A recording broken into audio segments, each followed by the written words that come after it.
Value never looks so good.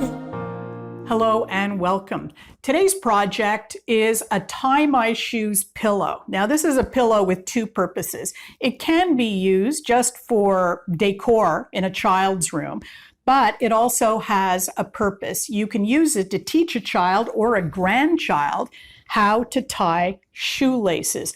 Very easy construction. You will need a pillow form to go inside your pillow. At the back, it's got a slit opening so you can get the pillow form in and out. And on the front, these two panels that form the shoe, I guess you could call it, and grommets. Now, it's not often that you need a hammer in your sewing room, but this is one of those times. In addition to the grommets and the shoelace, you'll also need about 1/2 meter of your main fabric and about 1/3 meter of the fabric to form these panels on the front. You'll need some matching thread as well. Let's get started.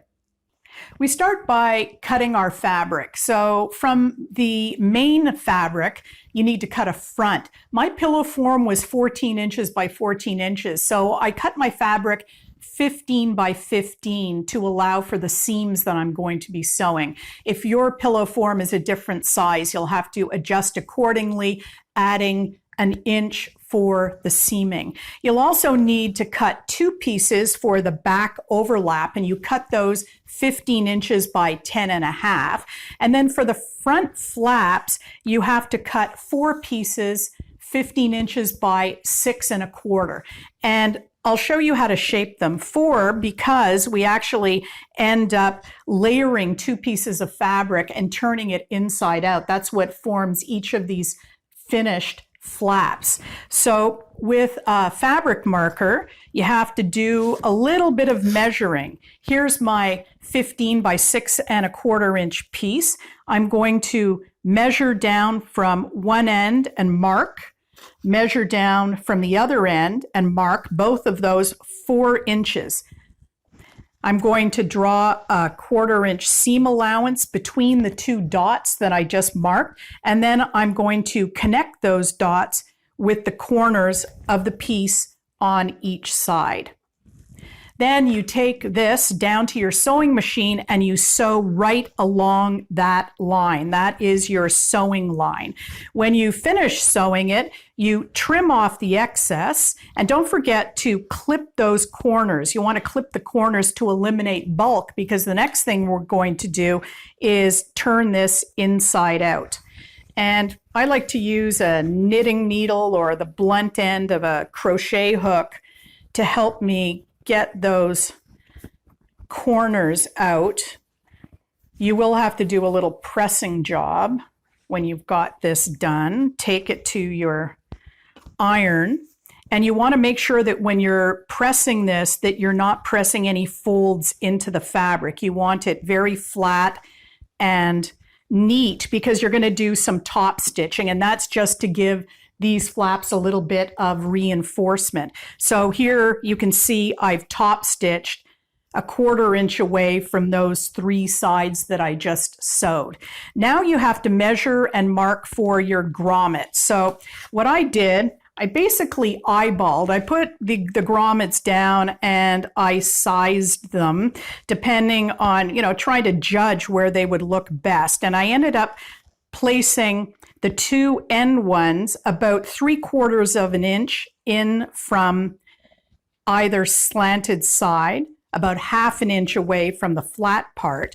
And then I just did a little bit of math and found the 2 points there and marked those that give me my 4 grommet points. Putting the grommets on, that's next.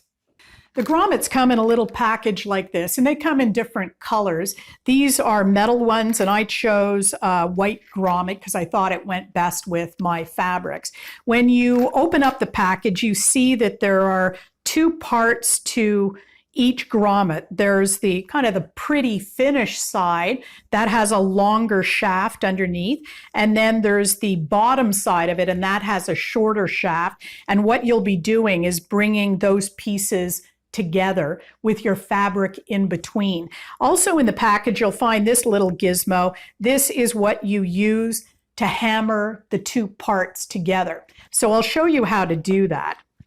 The first thing you have to do, working on the wrong side of your fabric where your marks are, is you have to cut a little hole to get the grommet through. And I use my little sharp-nosed clippers for this.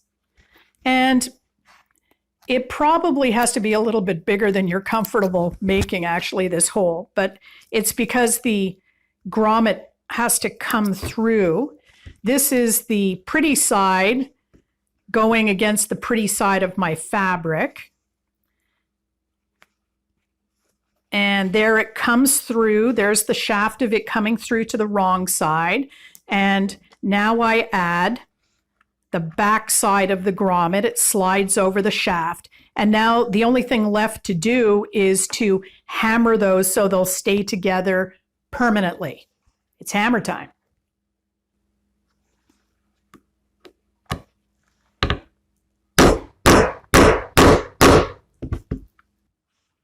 And that is your grommet in place.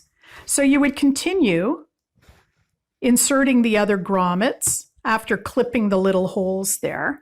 And the next job is to prepare your back overlaps. So what I did here is I wanted to finish that raw edge. And so on one of the long edges, I folded down 1/2 inch and pressed, opened up, folded over 1/4 inch and pressed, and then folded that again at the 1/2 inch mark.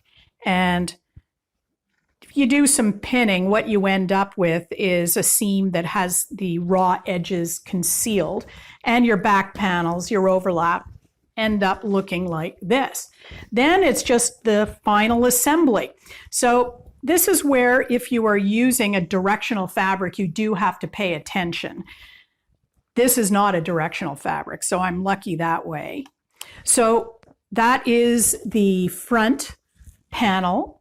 Next goes the two flaps. We'll just pretend we finish putting our grommets in.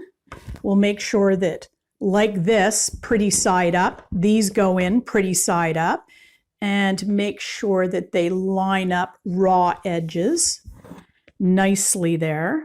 You're going to have to do quite a bit of pinning. And then this was the flap that we haven't top stitched yet and added the grommets to, but just for illustration purposes along there. And then you're going to add your back overlaps, and these go pretty side down, good side down. And again, you're going to want to match up raw edges. There's one, and there's the other.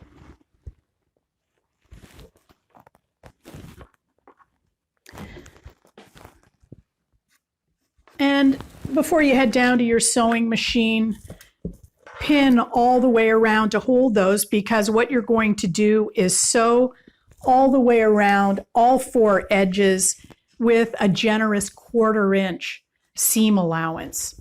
And what I do as well is, because I know that these overlap panels will get some wear and tear as the pillow form is moved in and out, I go over those a couple of times as I'm doing this seaming, just to reinforce there. Then all you have to do is turn it inside out, give it a good press, add your lace, and you're ready to tie.